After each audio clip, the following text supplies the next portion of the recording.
Professeur, je veux vous parler, s'il vous plaît. C'est très important. Pouvons-nous parler? Bonjour, Kevin. Bien sûr. Dites-moi. Ce qui s'est passé?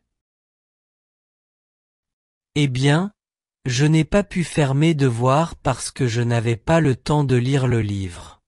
Je suis désolé. Vous n'avez pas eu le temps de faire vos devoirs ou vous ne vouliez pas les faire?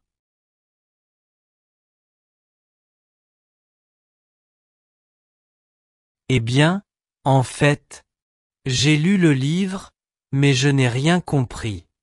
Il est difficile. Je vois. Mais vous devez le faire. N'oubliez pas que les compétences en lecture sont également très importantes. Ouais, probablement. Mais je ne peux pas le faire. Je n'aime pas lire et quand j'essaie, je ne comprends pas. Pourriez-vous m'aider, professeur? Comment lire en français? Comment puis-je comprendre quand je lis? Ne t'inquiète pas. Je vais t'aider avec ça. Je vais vous expliquer comment améliorer vos compétences en lecture. Sérieusement? Merci beaucoup, professeur. Je promets que je t'écouterai.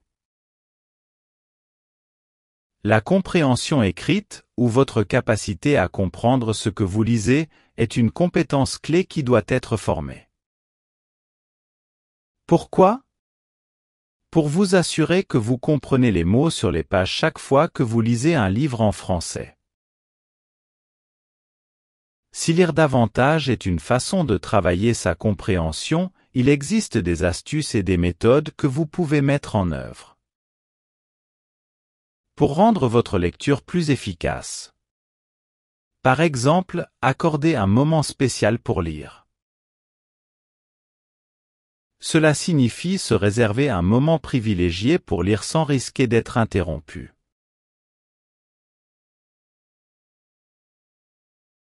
Vous devriez essayer de consacrer au moins quelques minutes chaque jour à une lecture ciblée.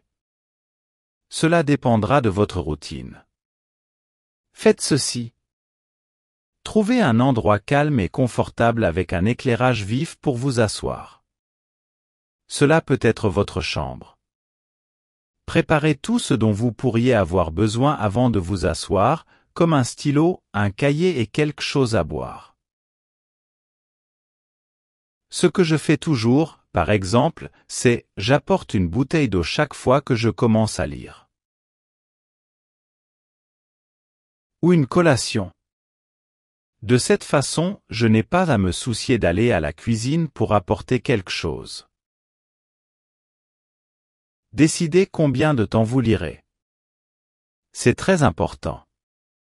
Vous ne pouvez pas commencer à lire jusqu'à ce que vous vous ennuyez. Je veux dire, vous pouvez, mais il vaut mieux décider combien de minutes ou d'heures vous allez lire. Cela vous aidera à mieux organiser votre temps. Je sais que tu dois travailler, donc une routine d'études t'aidera beaucoup. Mettez tous vos appareils électroniques en mode silencieux, ou éteignez-les, et rangez-les. Maintenant, vous vous demandez? Mais professeur, pourquoi dois-je faire toutes ces choses juste pour commencer à lire?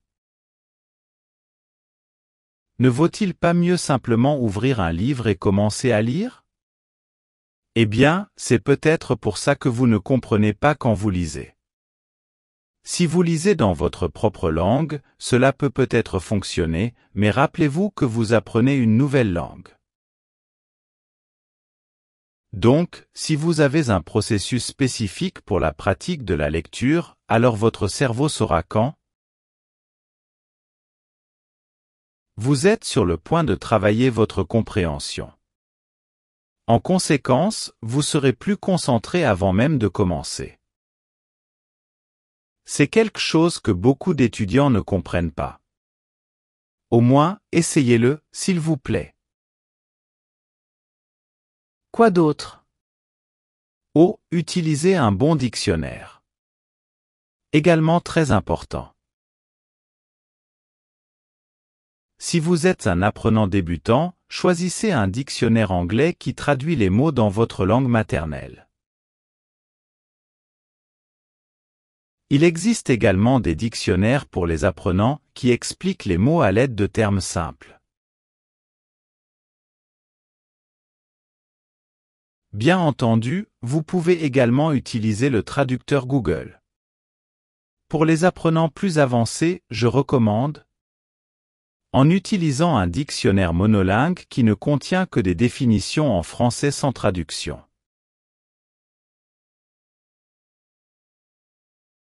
Ces dictionnaires vous obligent à penser en français plutôt que de vous fier à votre langue maternelle.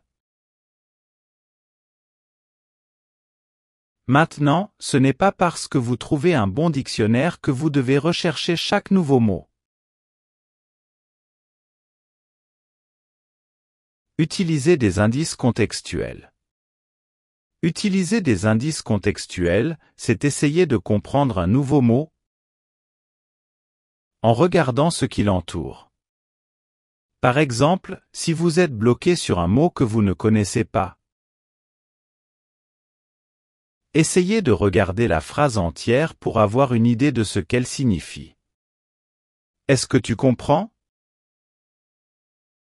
Ne vous arrêtez pas pour rechercher chaque nouveau mot.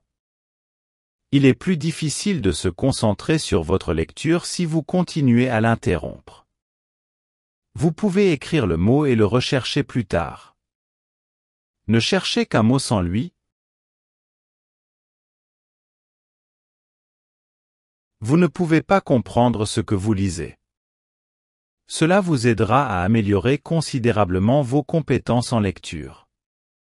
Désormais, lorsque vous choisissez des livres et autres textes à lire, gardez deux choses à l'esprit. Premièrement, ce qui vous intéresse et deuxièmement, votre niveau de lecture. N'oubliez pas cela. Chaque fois que vous le pouvez, vous devriez lire des choses que vous aimez. Il faut aussi choisir des livres qui sont d'un niveau de français juste au-dessus de celui avec lequel vous êtes le plus à l'aise. Pourquoi?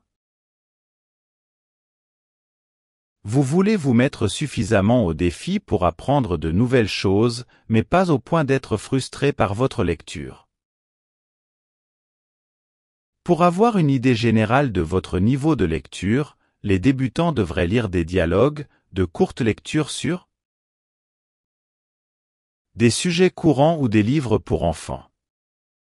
Les apprenants intermédiaires peuvent lire des textes plus longs,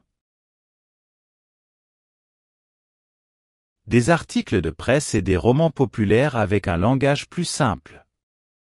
Les apprenants avancés peuvent lire presque tout.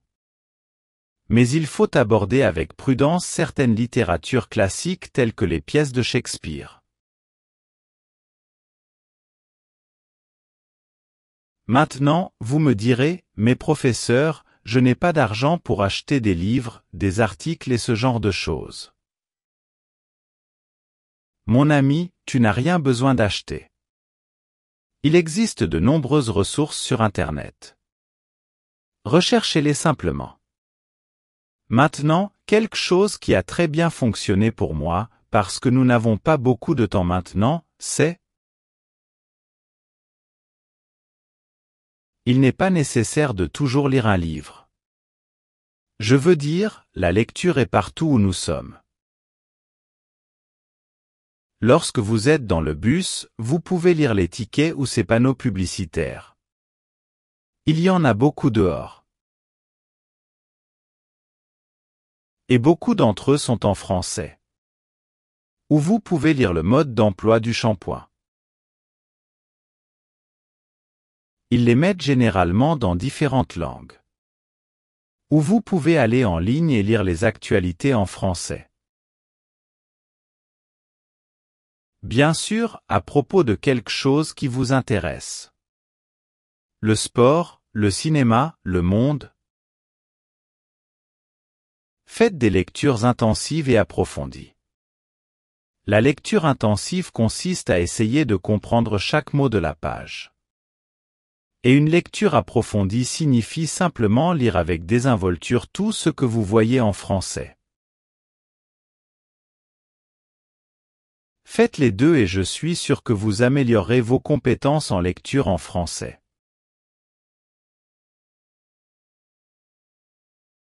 Merci professeur. Vous m'avez beaucoup aidé. Maintenant, à propos de l'écriture. Attends. J'ai d'autres conseils sur la façon d'améliorer vos compétences en lecture. Mais l'écriture est aussi très importante. Eh bien, cela dépendra de nos abonnés. Ils en décideront. La prochaine vidéo serait « Plus de conseils pour lire en anglais ou comment améliorer vos compétences rédactionnelles ». Faites-le moi savoir dans les commentaires. Et si vous avez aimé la vidéo, n'oubliez pas de liker.